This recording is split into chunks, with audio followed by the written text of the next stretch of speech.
आज जो घटना हम आपके साथ शेयर करने जा रहे हैं वो लेह लद्दाख के शिव मंदिर की है। आज की ये घटना उन 5 दोस्तों की है जिन्होंने लेह लद्दाख के सफ़र में कुछ ऐसा देखा जिससे बचकर वो सभी वापस आए, जिसे वो अपनी सारी ज़िंदगी के लिए भुला नहीं पाएंगे, जिसने उनकी ज़िंदगी में डर का एक साया हमेशा के लिए छोड़ दिया। हमने कई बार अपने शहरों से कई ऐसे लोगों को महंगी महंगी मोटरसाइकिलों पर गुजरते हुए ज़रूर देखा होगा जो कि कुदरत के नज़ारों को देखने के लिए लेह लद्दाख के इलाकों में घूमने जाते हैं। मोहित मुंबई के रहने वाले एक हीरा व्यापारी के बेटे हैं, जिन्होंने अपनी ज़िंदगी का एक ऐसा किस्सा बताया है जिसे वो चाहकर भी भूल नहीं पाए। उन्होंने बताया कि 2018 में उन्होंने अपने कुछ साथियों के साथ बाइक पर ही भारत का दौरा करने का प्लान बनाया, तो उन्होंने इसकी शुरुआत लेह लद्दाख से करने की सोची। उनके अनुसार वो अपने हार्ले मोटरसाइकिलों पर अपने कुछ साथियों के साथ लेह लद्दाख की तरफ निकल पड़े, जिनमें उनका एक खास दोस्त अमित भी था। मुंबई से लेह लद्दाख का उनका सफ़र काफ़ी अच्छे से गुजरा। रास्ते में भी उनको कोई तकलीफ़ नहीं हुई, पर लेह लद्दाख पहुंचकर उनके साथ कुछ ऐसा हुआ जिसे वो चाहकर भी भूल नहीं पाए।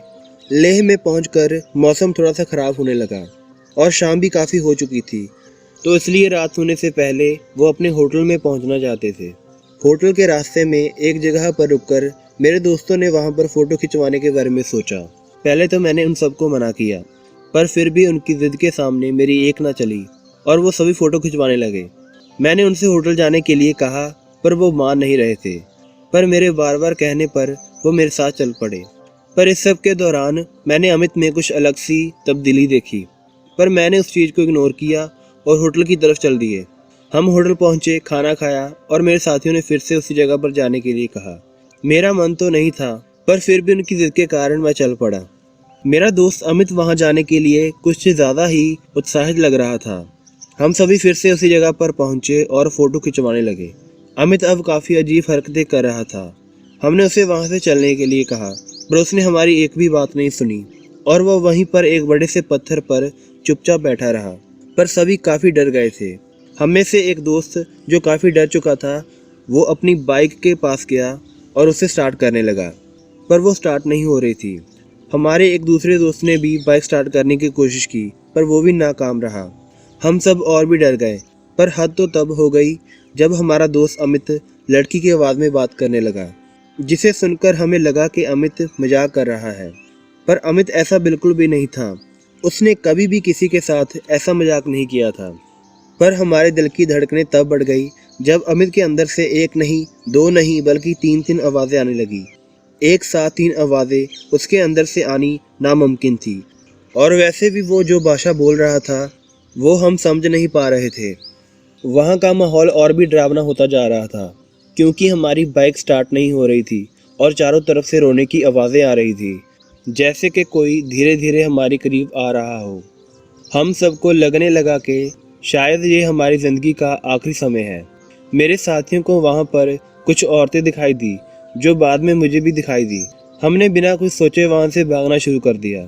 हमारी बाइक तो स्टार्ट नहीं हो रही थी, तो हमें पता भी नहीं लग रहा था कि आखिर हम कहाँ जाएं। तो हम बिना रुके भागते ही जा रहे थे, पर फिर भी हमें बार बार वो औरतें दिखाई दे रही थी और रोने की आवाज़ भी सुनाई दे रही थी। तो हमने वहीं पर एक बड़ा पत्थर देखा और हम सब वहीं पर छुप गए। हम वहाँ पर पूरे 1 घंटे तक छुपे रहे, पर अचानक वहाँ पर हमारा दोस्त अमित आया और वो हम पर हमला करने के लिए पहुँच गया। पर तभी हमें एक आवाज़ सुनाई दी, जो कि शायद घंटियों की आवाज़ थी, और इसके साथ ही ओम मंत्र की आवाज़ें भी सुनाई दे रही थी।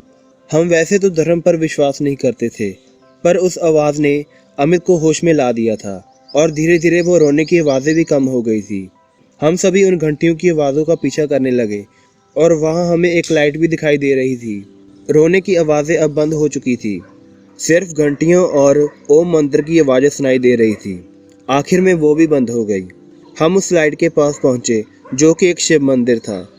वहाँ पर मौजूद फौजियों ने हमें संभाला और हमें पानी पिलाया। उन्होंने हमें आराम करने के लिए जगह भी दी। सुबह उन्होंने हमारी सारी बात सुनी, पर उनको हमारी बात पर यकीन नहीं हो रहा था।